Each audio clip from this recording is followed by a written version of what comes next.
কমিশনের প্রতিবেদন সহজবোধ্য করে জনগণের জন্য উন্মুক্ত করতে প্রধান উপদেষ্টার আহ্বান। ২৯ অক্টোবর ২০২৫। জাতীয় ঐকমত্য কমিশনের প্রতিবেদন জনগণের জন্য সহজবোধ্য আকারে প্রকাশ করার আহ্বান জানিয়েছেন প্রধান উপদেষ্টা প্রফেসর মুহাম্মদ ইউনূস।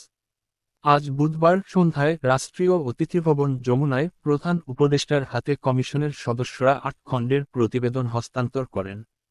এতে কমিশনের সুপারিশ, সভা ও কার্যবিবরণীসহ বিস্তারিত তথ্য অন্তর্ভুক্ত রয়েছে। প্রতিবেদন গ্রহণ শেষে প্রধান উপদেষ্টা বলেন, এই প্রতিবেদন সাধারণ মানুষের জন্য সহজবোধ্য একটি ভাষণে রূপান্তর করতে হবে। বই আকারে প্রকাশ করতে হবে, যাতে সাধারণ মানুষ, স্কুল কলেজের শিক্ষার্থীরা পড়ে বুঝতে পারে এবং অন্যদেরও জানাতে পারে। তিনি বইটি বাংলা ও ইংরেজি দুই ভাষাতেই প্রকাশের আহ্বান জানান।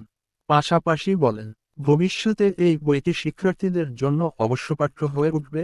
তরুণ প্রজন্ম বইটি পড়বে, জানবে এবং তাদের পরিবারকেও জানাবে এতে কি আছে।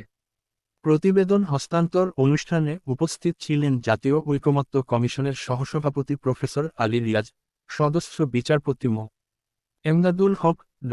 ইফতেখারুজ্জামান, ড. বদিউল আলম মজুমদার, ড. মো. আইয়ুব মিয়া এবং প্রধান উপদেষ্টার বিশেষ সরকারি মনির হায়দার। এ সময় প্রফেসর আলী রিয়াজ বলেন, ৮ খণ্ডের এই প্রতিবেদনে জুলাই জাতীয় সনদ ২০২৫ কমিশনের কার্যক্রমের প্রক্রিয়া, প্রেক্ষাপট, বিভিন্ন রাজনৈতিক দলের প্রস্তাবনা, সাধারণ মানুষের মতামত এবং সব সংলাপের বিস্তারিত বিবরণ রয়েছে।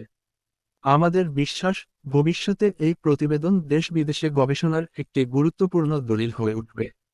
এর আগে গতকাল মঙ্গলবার কমিশন সরকারের কাছে জুলাই জাতীয় সনদ বাস্তবায়নের সুপারিশ আনুষ্ঠানিকভাবে হস্তান্তর করে।